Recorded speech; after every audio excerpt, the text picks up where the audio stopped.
Welcome back to another episode of Cascade Valley. This week we're going to Alabama. Now, as we travel to the land where some of you could marry your sister that you've been wanting to do for a long time, this is what Alabama's roster currently looks like. They have a 95 overall left tackle and a 94 overall right guard. Their QB's last name I have no chance to pronounce properly, but he's very good. At running back, they have Oscar Blizzard. What a name. Not going to snow a lot there in Tuscaloosa, but behind him, they've got Jimmy Baca. Another interesting name, and Jake Hurt. He's probably hurt that he's not going to get a chance to play. At wide receiver, Marquise Stove. They've got Hepburn. You got some guys that just have a lot of talent. I mean, everybody in their team is a burner, but this receiving core is not as deep as we're used to seeing for Alabama. This is a team that has been really good and is highly rated, but their wide receiver core is probably the worst they've had in a while. And at corner, they are stacked. A lot of guys over 80 overall in general. If we even go to their outside linebackers, 90s. 89, middle linebacker, pretty much stacked there. Right outside linebacker is super stacked. We check their defensive line. At left end, they're going to have an 87 with a couple of 80s above or behind him. Crazy at right end, and defensive tackle, they are crazy. So again, this team is definitely built on defense, and the interior of that's going to be really tough to run on. So we've got our work cut out for us today. But we got Bud Ragland. And then from a Heisman Watch standpoint, right now, we're not getting any love, but that's fine. We got a young team with a lot of guys that are just trying to make their way out there. But Joe Ladongo is the top guy currently. Last week against an FCS team, 3 touchdowns, 200 yards, 28 rushing yards. I'm not impressed at all. In the land where brothers and sisters are holding hands in a way that is more meaningful than every other state out there, Alabama is ready to take on the #1 team in the nation, the Cascade Valley Coyotes, not the single champs, but the double champs. Alabama's ready to go, but you know who also is? Bud Ragland, Manny Burwell, Quisenberry. All of them are ready to. Now, Manny Burwell obviously has his work cut out for him. The first game starting was not great for him. He threw for like a $137, had 3 touchdowns, which seems great. But after that, it was not, because it was a struggle with 3 picks. This stadium is absolutely rocking, and I think that's the biggest struggle we're going to have this year, is starting a young QB who needs to just get going early. And the best way to get going is to give it to Ostergaard. Let him cook. Well, already kind of got hit a little bit, so we're going to hand this one off to Bud Ragland for the first time today. And the young fella says, I'm getting 5 yards. Excuse me, 4. Ragland was great, though, in week #1. Ended up getting about a little over 100 yards, got in the end zone a little bit. So we're excited to see what he does today. Burwell on a dime, throws it to Demetrius Keaton, who's inside the red zone. We're looking pretty good. You want to come out and be aggressive against a team like Alabama, let them know that we do not care how good they're supposed to be, because we got Quisenberry. Who dropped that pass? We're definitely missing some of the guys that transferred and obviously went to the NFL, graduated, all that stuff, but we still have a really talented cast, and Bud Ragland's already injured. Well, I shouldn't say injured per se, but he's got a lot of wear and tear. So they're bringing in Angelo Hartzell, which he's not bad, but he's not Bud Ragland. Burwell's going to line up here in the pistol. We got a little 1st and goal action. Going to hand it off to Hartzell, and Hartzell's going to go into the end zone. I mean, if Bud Ragland didn't have a little bit of wear and tear, it'd have been him. But you know what? A touchdown's a touchdown. We're playing Alabama. Alabama and their very talented QB are out here trying to make a little noise. But look at our defense come out here. Sean Lewis came back for his senior year, and he means business. Over 160 tackles. He'll easily eclipse the 200 mark. Very rare for that to happen here at Cascade Valley. A lot of our guys try to go to the NFL. Oh my God, Bryce Sheik just got thrown down. Blizzard is running like he's in a blizzard. 3rd and 15, big opportunity here to get a big stop against Alabama. And yeah, he didn't want any parts of that. Mondu is going to line up, punt one out here to Kite, and he is ready to get something going here.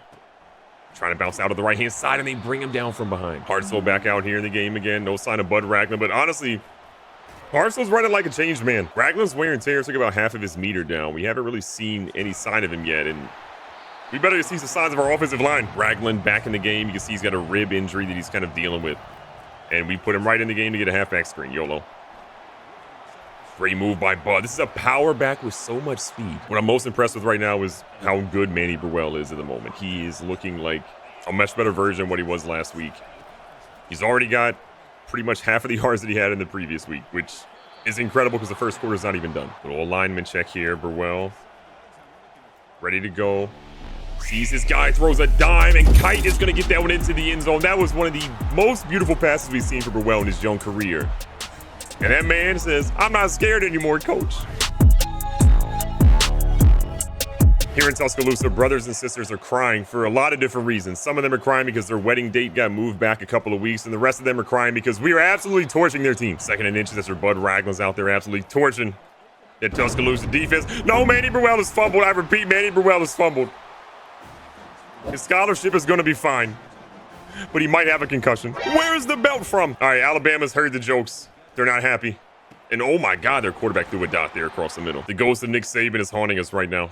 Alabama almost in the red zone, feeling great about their lives. And their quarterback is not happy because Sean Lewis is there. Alabama, again, trying to stay relevant right now. They throw one. They tested the wrong man because Wes Potts is having none of it. Cascade Valley, ball up top. Danny Burwell, again, had a great game until the fumble. Has not thrown an interception yet, but the fumble was obviously not great. Harsh is going to take this one, go for a little bit of a scamper, maybe 7 on that carry. I will say the one fear I have right now for Bud Ragland is the fact that he just doesn't seem to have that dog in him. Like, he's not really in the game as much as we were hoping, but Parizo says, I got you, coach. Second quarter still pretty early on, but them dogs is ready in Cascade Valley. Well, really, we're Coyotes. But look at this. Ostergaard. Is he fast? Yes. Apparently not fast enough. The SEC speed is different. We forgot about that. Well, lining up a single back. Haven't really seen that so far today. Sending the man back in motion. Bud Ragland trying to make people pay, and he gets about 3. Bud Ragland has not gotten in the end zone yet today. It was Hartzell that got in there, and that is a large gentleman who did not get blocked. We're all trying to figure things out. Seems a little frazzled at the moment. I don't know if the play call was proper on that one. Ostergaard, slight concussion. Drop the ball. And at this point, we're going to let Vitek go ahead and knock this one in. We are not going to risk just trying to go for it and not getting points. Dear God. Scholarships are on the line. They're on the line right now. And we're picking up a little bit later here. Alabama just has struggled. They threw a pick to Biamiri. We end up scoring, and they are just trying to test Sean Lewis, and they don't know about Sean Lewis. Maybe not great after the return, but before it, stupendous. Also might be dead right now. Alabama is the #1 toughest place to play right now, and we just hit them with a Stephen A. Smith. We do not care. Ostergaard also does not care. The fastest man in the planet, on the planet. We don't care about SEC speed.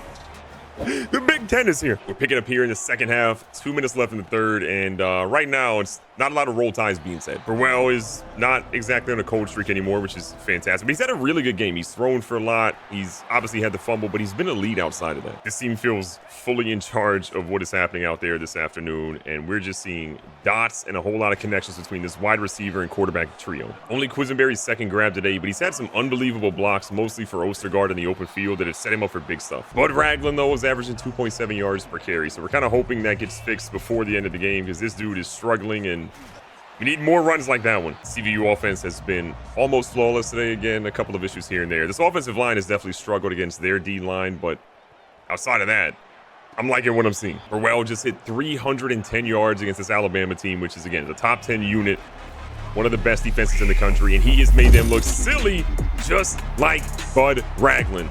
Shades of Dylan Fowler, I might say so. Alabama's going to move themselves down in the red zone finally this game, but can they actually score is the question. Again, 5 minutes left in the game, and there's not, again, a lot of time for them to really do anything of note, but they're just trying to make it respectable. Our defense has hit their quarterback so many times, it's just, you worry about the young man's health at this point. I believe we have about 6 or 7 sacks in the game. They're even running on 3rd and long, and I don't blame them.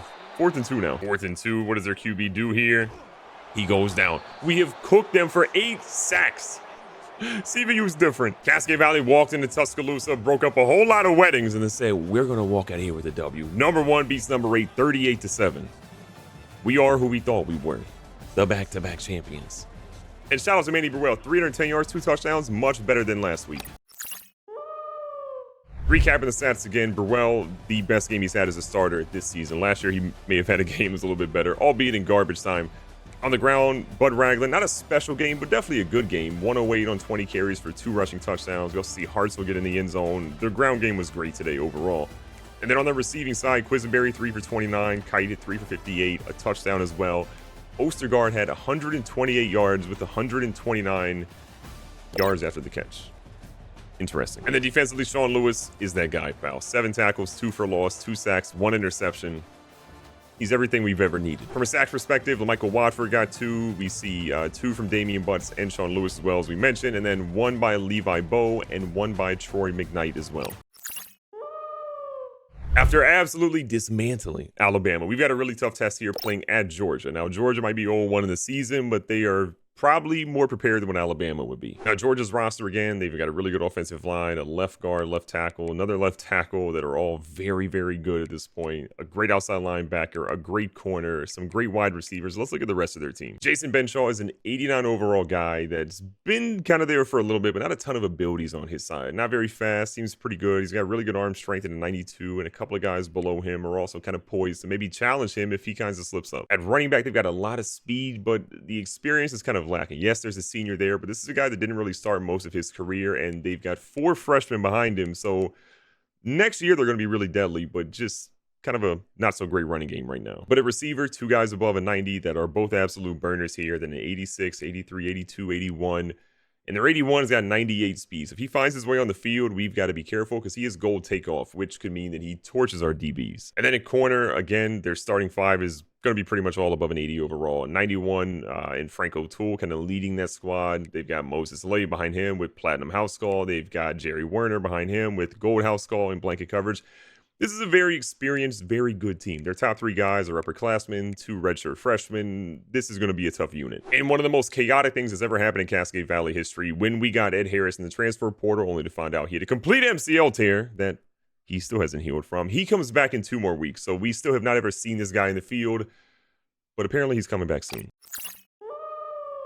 And things are a little crazy. A night game in Georgia is not a lot of fun for the opponent. We are the away team. It is going to be a tough environment. This is going to be scary. Our guys got to be ready. Manny Burwell's got to ball out. And if he does, I like our chances. Starting off in the 12th toughest place to play. We just went to number 1, so this shouldn't be, hopefully, as difficult. Burwell needs to have another hot start like he did last week, man. That was just crucial.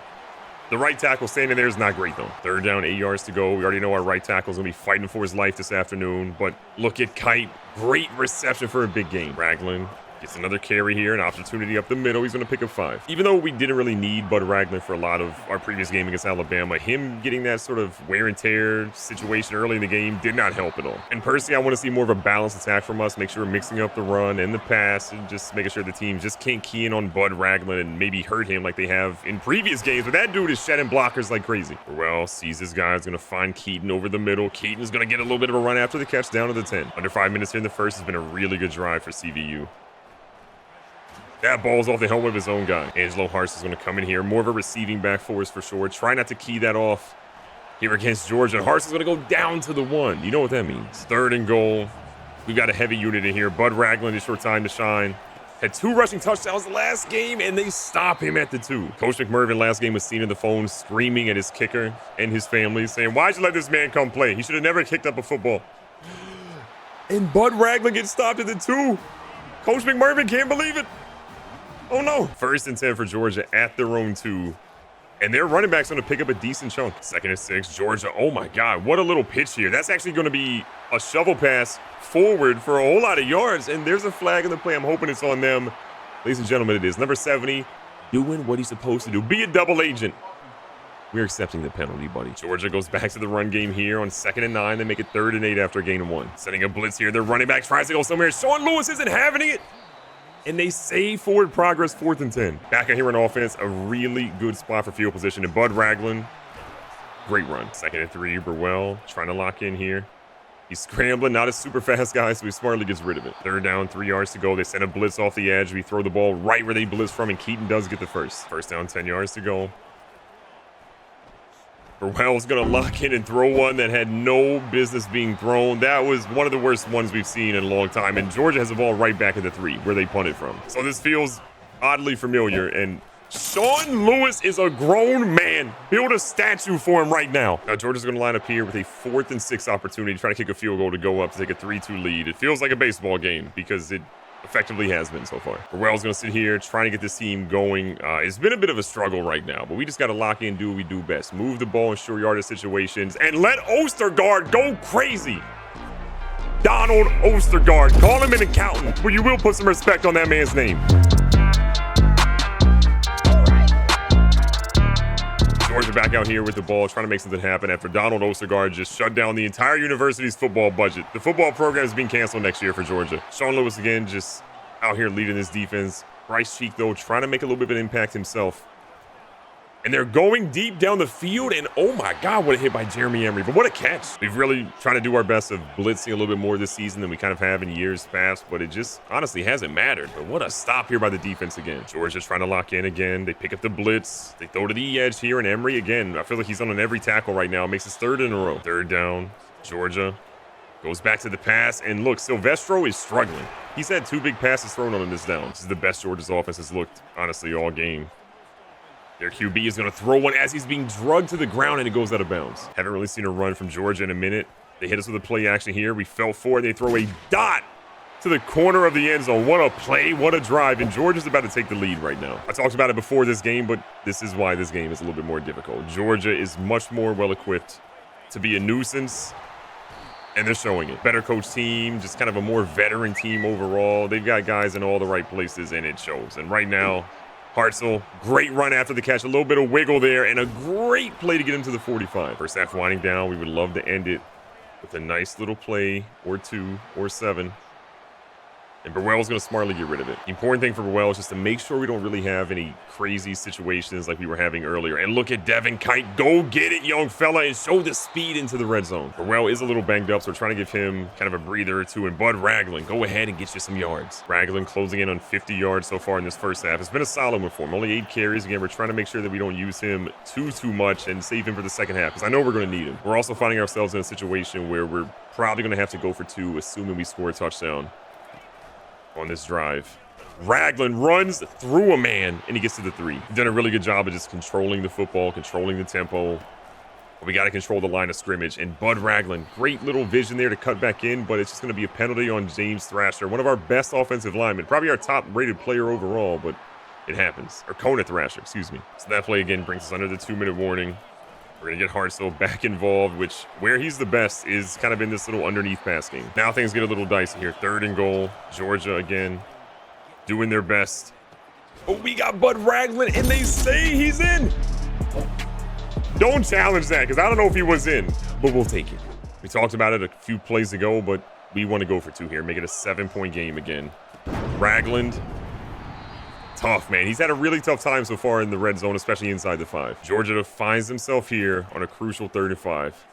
Can they get the first down? And they go for a great check down, and this man is still running. Under 40 seconds right now. They have 1 timeout remaining. Down 5. They're trying to make magic happen before the half. They go to the sideline, and it's out of the reach of our DB. Kind of moving our guys back a little bit. Seeing what Georgia's doing. They go underneath again. We want to keep him in bounds, but they get out at the 28 left. Sean Lewis trying to watch the middle. They go to the outside, and I don't like the play, but at least he knocked it away. They do have 1 timeout, so this definitely could be a situation where they run it. And Sean Lewis is there with a great stop. 20 seconds, 3 timeouts. Coach McMervin honestly likes his chances here to potentially make a play happen. That could have been a play for Georgia. A lot of speedsters on the field right now for CVU. Quisenberry might have a chance. This ball's thrown kind of crazy. There's a flag on the play. All right, let's just run it out and go to the second half. Our guys obviously don't want to score points here. Another penalty. And while we didn't score there at the end of this first half, we have a chance here in the second half to go put some more points back on the board. We're going to hand off to Bud Ragland, who has so much wear and tear already. A little 2nd and 9. Burwell is going to just find a guy underneath to make an easy play, and it's Fink with a nice little 10 or 12 yard play. We're going to try to rely on our passing game just a little bit more here. But we're also going to let Burwell run a little bit, which you don't see very often. Burwell stays here in the play action. He's been so good on that this year. He's got a linebacker on Ostergaard. He throws it over the top, and Ostergaard is in the end zone again. He's a bad man, a bad one. Despite Donald Ostergaard having, again, an unbelievable day. He's actually up for the Heisman right now. We didn't even talk about it pregame, but Ostergaard is the #1 ranked Heisman guy at the moment. It's something we kind of mentioned when we recruited that guy, that we felt like he had Heisman potential and could absolutely be that guy. And this is a dude that we thought was going to be that guy, and then he wasn't, and then he has been. Biamiri is him. I've said it. Greg Biamiri was in the doghouse. I thought he was the guy that might have got cut at one point from this team, or physically cut from Coach McMervin because he was that bad. But this dude has found a way, and I am shook. I'm also shook by the fact that I decided to throw that pass. Why am I like this? After what can only be considered a bonehead play, we find ourselves here trying to make something happen. And Sean Lewis just killed a man. Georgia, though, well within this game, thanks to the mistakes that we have definitely made And they get a nice first down here. Their tight end has been killing us. Georgia's staying in shotgun pretty heavily this game. Sean Lewis nearly kills the QB, and he's lucky his running back picked up that block. Second and short here for Georgia. They go to the run, pretty much telegraphed, and they're just short. Georgia lining up in a super heavy formation here. We got to imagine if we get in the backfield, we can stop the run. And it's 4th and 1. A play we never really run is this. Engage 8. And it worked! I was scared, I'm gonna be honest, but Coach McMervin knows best. We haven't really given the ball to Bud Ragland in a while, and this dude is still absolutely cooked. He's got what looks to be another rib situation going on here, and you can tell the speed's not there right now. The Georgia defense and crowd kind of ramping up a little bit. They're feeling pretty good about themselves. We are just trying to stay safe as possible. Angelo Hartzell's gonna come into the game, though, which means that we've got a really good receiving threat at running back. And then he has a case of the dropsies. He did get hit hard. Georgia had the ball back on offense. We get the ball back here. We've moved down the 4th quarter. Not a lot of time left. And Bud Ragland, with all the wear and tear, is still shedding blockers. 2nd and 5, we're going to send a man in motion. You don't see a lot of fullbacks in this game. But in a heavy situation like this, we're going to use them. And Ragland, they say he doesn't have the first. I don't believe that. 1 yard away from 100. Every game that Bud Ragland has played in, he's went for 100+ yards. This feels like it's going to be more the same as he's down to the 2. And as much as we want to run Ragland right now, his wear and tear is at the point where he could get a severe injury if we keep him in the game. So we're going to go ahead, try to get a little extra with it. And Ostergaard uses his speed, I believe, not 1, not 2, but 3 times in the end zone a day. He's different. Georgia's kind of in 4-down territory at this point. They've got to go for pretty much everything right now. They're locked in. They throw a floater over here, and no shot. O'Daniel is there, the young fella. Is that his first pick? I can't remember, but I'm proud of him. The game pretty much out of reach. We're going to just kind of try to spare Bud Ragland. He's in for this play, but we're going to get him out after this one. We just want to make sure that this game is as over as it could possibly be without getting our guys hurt. Pat Tolver does not get a lot of carry opportunities. He's kind of been with the team for a little bit, but he's another power back that's got some potential, and you see why. A great hit, and then he got lit up. I think what we'll try to do in the future is do a little bit better about just making sure that it's not just Bud Ragland getting the lion's share of the carries, but we're spelling him here and there too. A guy like Pat Tolver, as you can tell, can definitely get in there, run between the tackles, and kind of help change things up a little bit so that Ragland can last all season long. Georgia's kind of selling out on the run right now, so we're going to try to use that against them potentially. Burwell, that's scary. Coach McMervin kind of expecting some blitzes here and there, so he's going to let Pat Tolver see what kind of hands he has. And there's a defensive lineman guarding him, so his ability to do it is not great. With that being said, we find ourselves in a 3rd down and 10 yards to go. Jesus! We will kick the field goal here, which is the smart play. And again, we probably should have just ran this ball the entire way out, and we could have been out of here just fine. But you know what? A couple extra points ain't hurt nobody, except for Georgia fans. We went into Alabama. They were who we thought they were. We went in and played Georgia. They were slightly better, but still who we thought they were. Burwell had his ups and downs today. The 2 interceptions were both on balls that he should not have thrown, but that's part of being a freshman QB trying to figure out your way. But Donald Ostergaard, he might win the Heisman this year. Easily.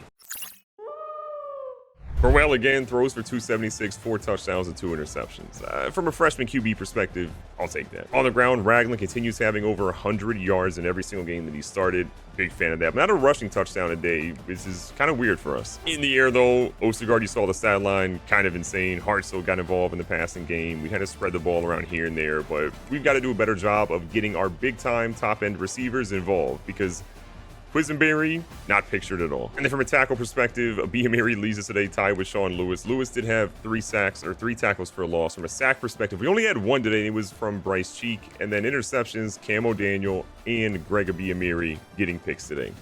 You love to see it. Now, I did talk about the Heisman list and just sort of Donald Ostergaard being up there, and he stays number 1 after that week. A couple of guys move up, a couple of guys fall off, but Sean Lewis, the senior, getting some respect put on his name. He's now up for the Heisman. We haven't had a lot of defenders really make their way into this list, especially early in the season, but Sean Lewis, he definitely deserves it. Our next game is going to be against Florida, and it is going to be an absolute doozy. It feels good to be at home after having so many games. It feels like a way to start the season to give us a gauntlet, but Florida at home should be a tough game, but one that I think we can definitely win. Burwell should be more comfortable. We should make less mistakes, and if Bud Ragland can just not have a lot of damage done to his body, I like our chances every time.